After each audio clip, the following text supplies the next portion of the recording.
Good morning students. Today I shall continue with the topic that is joining tables in MySQL. Now you remember that in my earlier presentation I have already discussed about the topic called foreign key. So a foreign key is an attribute or a set of attributes that is the primary key of another table. Now we may also use the term column to refer to the attributes. And a foreign key is used to link two different tables. Now if you consider these two tables, that is the table student and the table device, for the table name student there is a column called SID whose values are all distinct. That is, there are no duplicate entries for this column called SID. That's why this column SID acts as the primary key column of the table student, and it can uniquely identify every record for the table student. Similarly, for the table device, there is a column called DID whose values are also distinct. That is, there are no duplicate entries for this column called DID. That's why this acts as the primary key column for the table device. Now, in addition to the primary key column DID for the table device, there is one more column called SID. But this column SID consists of duplicate entries. As you can see, the entry S10 occurring twice. Now, as per the definition of foreign key, a foreign key is an attribute or a set of attributes. Now, if we consider this column SID to be an attribute, as an attribute may also be referred to by the name column, then if those attributes become the primary key of another table, then those attributes act as the foreign key attribute or the foreign key column. Now let's check for this attribute SID which exists in the table device whether it exists in another table or not. Now this table SID, we can even find it in the table name student, that is here, but in this table student the attribute SID acts as the primary key column. This is because all the entries in this SID column are distinct. There are no duplicate entries.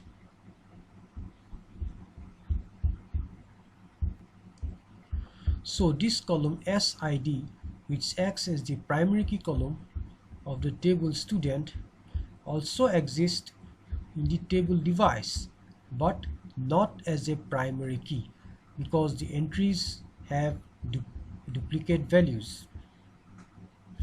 So this column SID, which exists in the table device not as a primary key, is known as the foreign key column.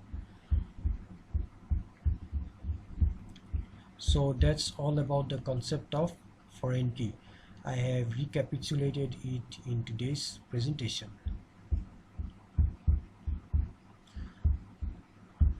Now in today's presentation I shall be dealing with these three tables, that is the table student, the table device and the table purchase. Now let me denote the table student by the alias name S. Remember that an alias name is a nickname or another name for a table. Again, let me denote the table device by the alias name D and the table purchase by the alias name P.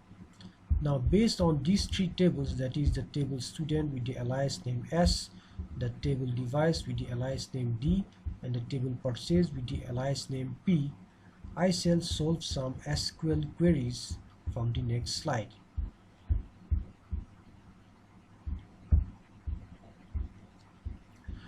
Now read the question in this slide. The question says, write a query in MySQL to display the purchase date. Now as purchase date is represented by the column QTYDT of the purchase table whose alias name is P, that's why if we are to display the purchase date, we shall use the select statement and write it as select p.qtydt, where P is the alias name for the table purchase, and using that alias name I am retrieving the values in the column QTYDT which is nothing but the column represented as purchase date.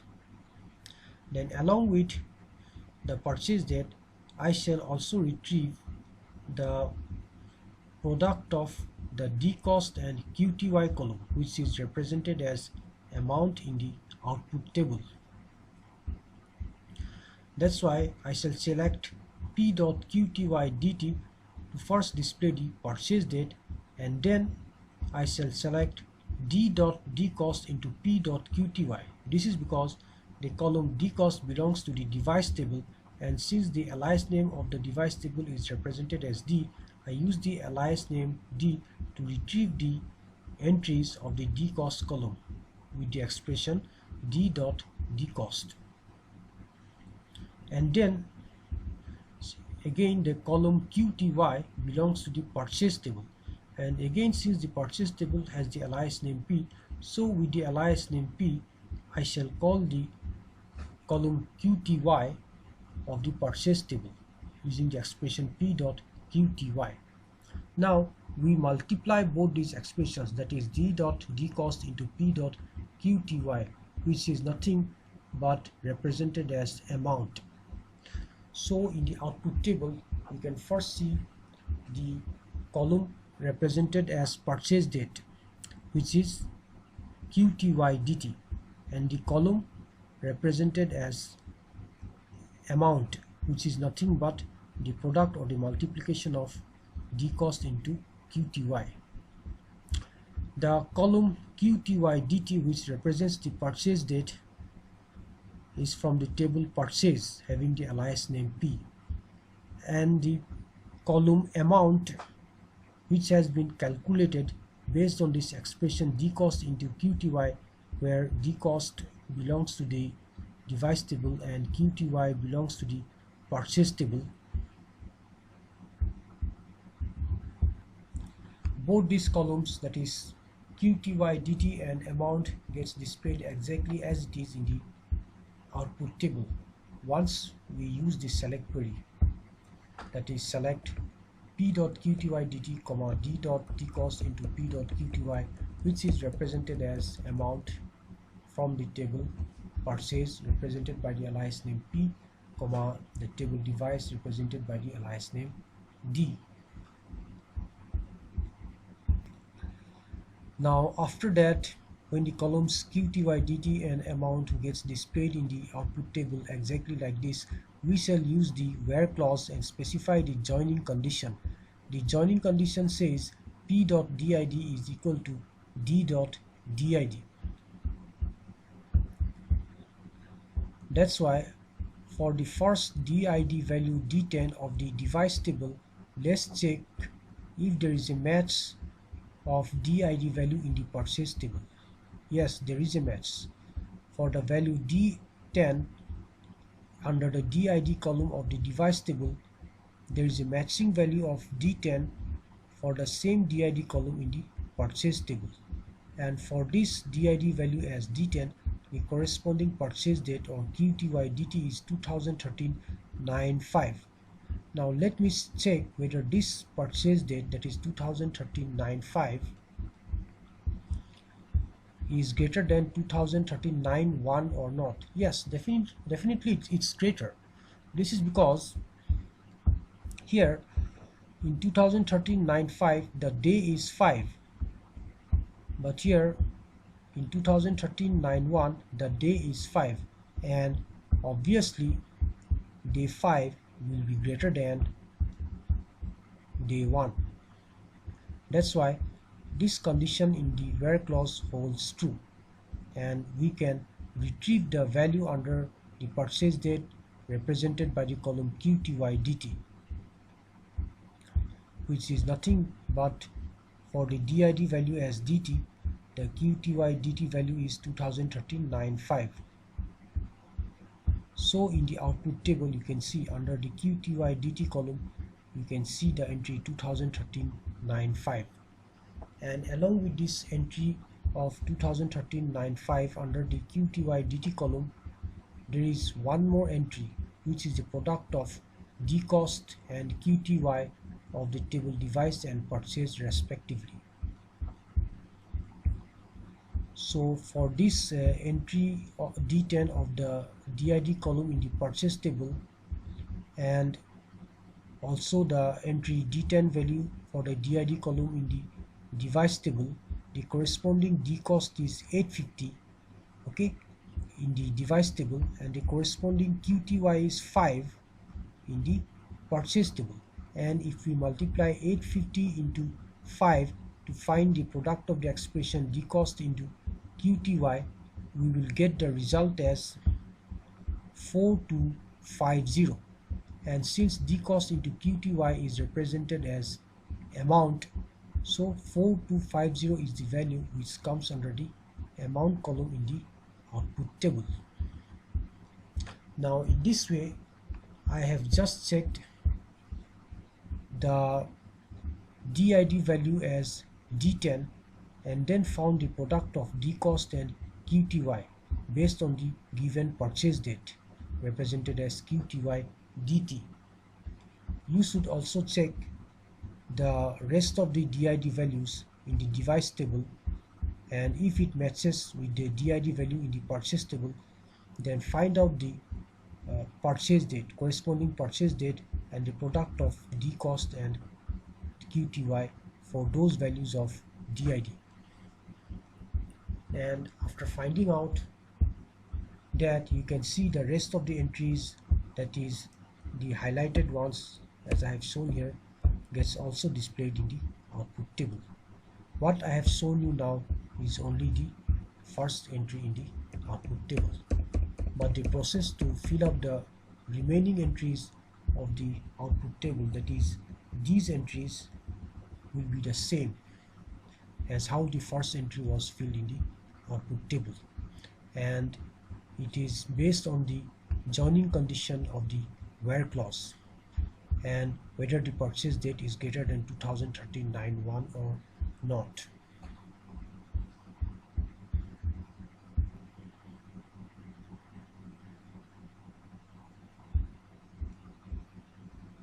Now read the question in this slide. The question says, write a query in MySQL to display the purchase date, device name, and the amount represented as D cost into QTY of the devices purchased by student except RAM.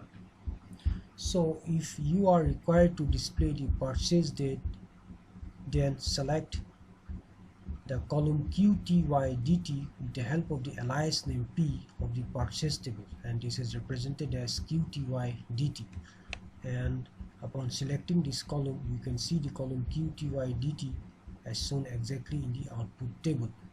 Then followed by that, you shall display the device name, and the device name is represented by the column name DName with the help of the alias name D of the device table, and this is represented as d.dname.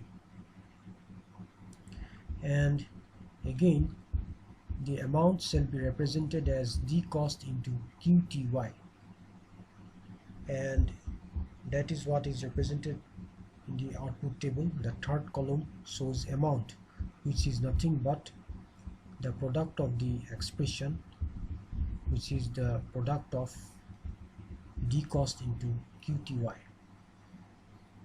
So in the output table, you have three different columns: the purchase date represented as QTYDT, the device name, and the amount. Now, since the purchase table is represented by the alias name P and the device table is represented by the alias name D, that's why the column QTYDT, which represents the purchase date of the purchase table, has been called or invoked using the alias name P of the purchase table, and the column device name has been called using the alias name D of the device table. Then the column D cost has been called with the help of the alias name D of the device table, and again the column QTY has been called with the help of the alias name P of the purchase table. And after that, the product of the column D cost belonging to the device table and the column QTY belonging to the purchase table has been found, and it is represented by the text amount. That's why in the output table you can see the column name amount instead of this expression. Now let me show you how these values are filled in the output table pertaining to the columns QTY, DT, DNAME and amount. These values are filled on satisfying the joining condition in the where clause. Now let me explain you this joining condition. The joining condition says that the device ID or the DID column in the purchase table should be equal to the value of the DID column in the device table. Now let's check the DID value D10 for the device table if there is a match in the purchase table. Now for the DID value as D10 for the device table, there is a matching value of D10 as the DID value in the purchase table, and for that matching value of D10 in the purchase table, the corresponding purchase date on QTY DT is 2013-9/5. And now we have to again check whether the corresponding device name for that particular device ID or DID is not equal to RAM or not. Now remember this exclamatory symbol. This exclamatory symbol means not. So exclamatory equal to means not equal to. Now in this joining condition, we are checking whether the device name associated with that particular device ID, which is D10, is not equal to RAM or not. So let's find it out. Now let's see, for the device ID as D10 in the purchase table, the corresponding device ID, which is D10 in the table device, has the device name RAM. As a result, in this query, in the joining condition, the device name not equal to RAM does not hold true. As for the device ID as D10, the corresponding device name is RAM. So for the device ID as D10, there is no first record being inserted into the output table. Now let's check for the device ID as D20 in the device table. For this value of device ID as D20, there is a matching value of device ID as D20 in the purchase table. And since there is a matching value of device ID as D20 in the purchase table, so for the same device ID as D20 in the table device, the associated device name is DVD. Now since the device name should not be equal to RAM, so this condition holds true, as the device name is DVD for the device ID as D20, and for that the corresponding purchase date represented as QTY DT is 2013-1/26, and that's why when we select P.QTYDT, this will display the date 2013-1/26 under the QTYDT column of the output table. And since the associated device name is DVD, that's why along with the date 2013-1/26, the device name DVD also gets displayed. Since along with QTYDT we are also selecting the D name, which is DVD associated with this purchase date, that is 2013-1/26, and that we can find it out from here. For the device ID as D20 with device name as DVD. Okay, the corresponding purchase date represented as QTY DT is 2013-126. Okay, for the same DID value D20.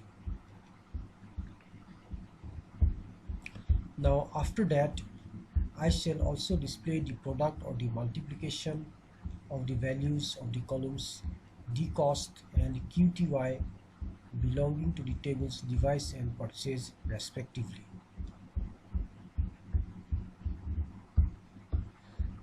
Now as dcost belong to the device table and QTY belong to the purchase table, so for the DID value as D20, the corresponding dcost value is 30 in the device table, and the corresponding QTY value for the same DID value D20 is 10 in the purchase table. So dcost into QTY gives 30 into 10, which is 300, and that's why in the output table you can see that the amount value represented is 300 along with the QTY DT value, which is 2013-126, the DNAME value, which is DVD. So finally the amount value using this expression dcost into QTY comes to the value of dcost, which is 30, into the value of QTY, which is 10. So 30 into 10 becomes 300. So as a result, the first record to be inserted into the output table is 2013-126 as the purchase date represented as QTY DT, the DVD as the device name, and 300 as the amount in the output table. But in the same way how we have added the first record into the output table as shown highlighted, the rest of the records can also be inserted into the output table. So actually the first record that I am referring to in this output table is the record number 4, okay, which I have initially showed how it has been inserted into the output table. Rest of the records can also be inserted in the similar way in the output table, just you have to follow this joining condition specified in the where clause. And with this I end my presentation here. That's all for today.